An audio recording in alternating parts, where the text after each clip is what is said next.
Halo pemirsa YouTube, masih bersama kami di saluran kesayangan Anda, yaitu tutorial gorden. Ini adalah gorden yang sudah kami pasang mepet dengan plafon ya untuk pemasangannya. Kemudian ini adalah gorden abu yang sudah kami pasang, dan kami menggunakan hooknya adalah hook mata dewa. Kemudian talinya adalah kami jahit dengan tali bahan itu sendiri sehingga warnanya bagus seperti ini, dari atas bahan smoke ring hingga ke bagian bawah seperti itu jadinya.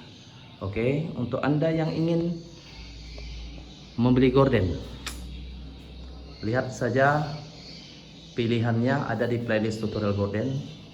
Ada model-model gorden, kemudian klik di kolom komentar, bisa pesan gorden dengan tutorial gorden.